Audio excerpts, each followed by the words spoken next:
Hey everybody, welcome to Pop Culture Philosophers. I'm Rockin Robbie Billups, and it's time for the weekly Pop Culture Wrap-Up.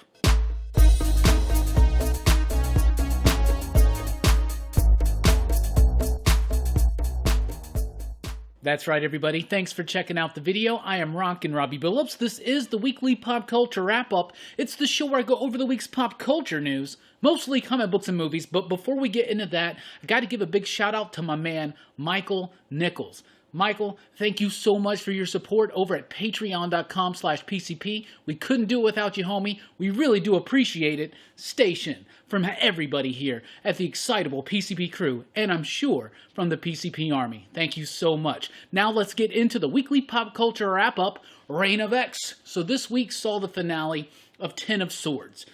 And I think they kind of nailed that ending, even though the event itself for me was a bit uneven, right? But I will say this. I am excited for what's coming in the pages of the X-Men books, especially led by Jonathan Hickman. So the next big thing is going to be called Reign of X. Think of it like Dawn of X. This is not a storyline per se, but is the next wave of storylines post Ten of Swords. If you notice, everybody kind of wrapped up very efficiently all their stuff they were doing right before Ten of Swords. Now, we will still have continuing stories like Marauders. We will still have Excalibur, but they have different launching points now. In Marauders, they're going after Shaw. It's the revenge of Kitty and Emma. Over in Excalibur, it's the hunt for Captain Britain, things like that. But they do promise new teams, a return of major characters, new threats from classic villains, game-changing revelations that will entirely change the X-Men mythos,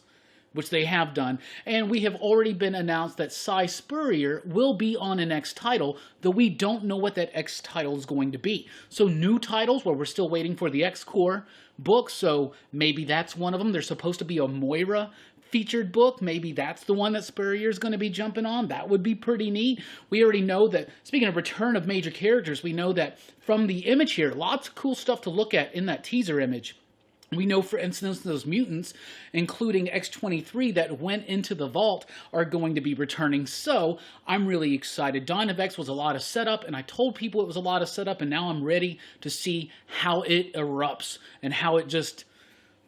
we'll see what happens. Anyway, Reign of X, that starts December. It pretty much starts immediately after Ten of Swords, so you could just go ahead and say now. From Mad Cave Studios in February, we have They Fell From the Sky. It's written by Lizel Buenaventura with artwork by Xavier Tarriga. It's kind of like an E.T. type story. The solicitation's like about this kid who goes into the woods and finds like an alien. They wind up in the middle of all this stuff. It sounds like E.T., but definitely obviously with that own Mad Cave flair. I'm excited for that one in February. From Scout, we got a few ones debuting in February, including Black Cotton. Black Cotton is written by Patrick Foreman and Brian Hawkins, with artwork by Marco Perugini.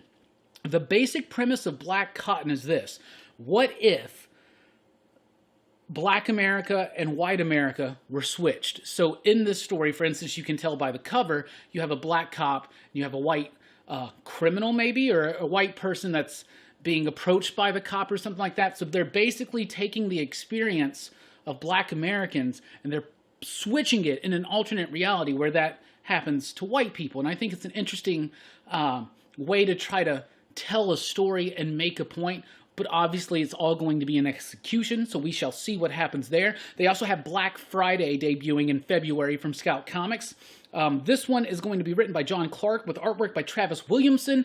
I really like the idea for this one. It's what if all the negative pent-up energy from all the Black Fridays of the past has somehow coalesced into a thought form, into some kind of hideous, monstrous creature.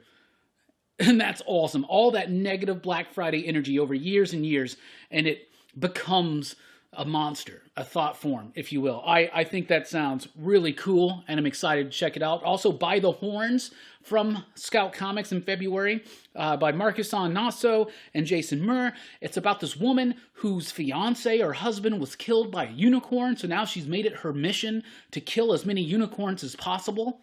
That sounds ridiculous and kind of fun, so I'm excited to check that out. Scout's been doing some really solid work, so these are definitely 3 coming out in February that I would definitely say keep your eyes on them.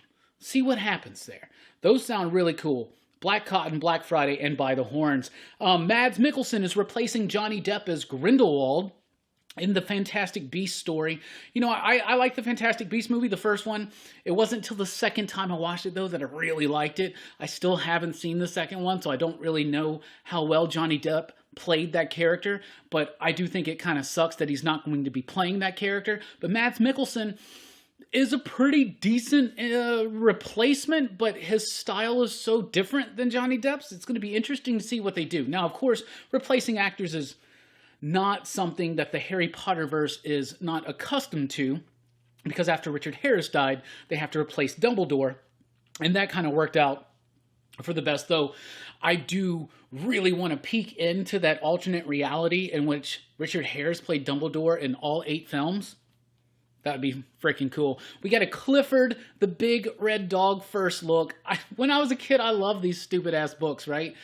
So all the teaser shows you is a bunch of dogs, and then it shows you a big red one, and it's Clifford. I saw a lot of people making fun of this, like, it looks terrible, it looks so stupid. Yo, it looks like a giant red dog. It's exactly what it's supposed to be. Does the world need a Clifford movie?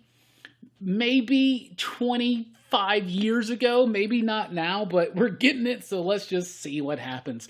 Killer Klowns from Outer Space. You know, the Kyoto brothers have always wanted to do a sequel. MGM just was not on board with it, but now in this world of streaming services, apparently it's been revealed that the Kyoto brothers are talking to Netflix about the potential to do a sequel to Killer Klowns from Outer Space.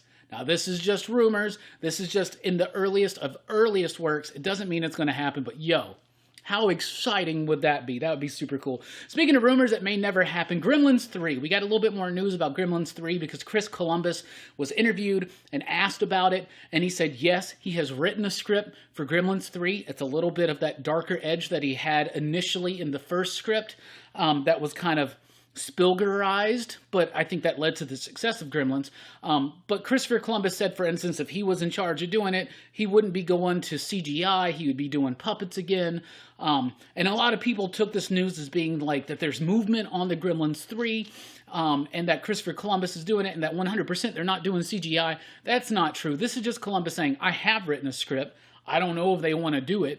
If I was in any kind of decision-making part, and like obviously if they use his property, if they use his script, and of course he created the Gremlins, but there's rights issues with Warner Brothers and this and that. Warner Brothers got the rights, of course, cemented for Gremlins. Then they're doing the Secrets of the Mogwai series, which I'm kind of excited for. It's animated series on HBO Max. It'll eventually come out, but of course we would love a Gremlins 3 with puppets. I don't know if it would hit anymore. I don't know. I have known so many people in my life who look at me and go, what's Gremlins? So, who knows? But if they ever did do a Gremlins 3, and Chris Columbus was behind it, and they used puppets over CGI, you know that I would be 100% down for it. So that's what you got for you this week. What do we got coming up here at PCP? Well, here's what we don't have coming up at PCP. We do not have a Rockin Robbie live tonight.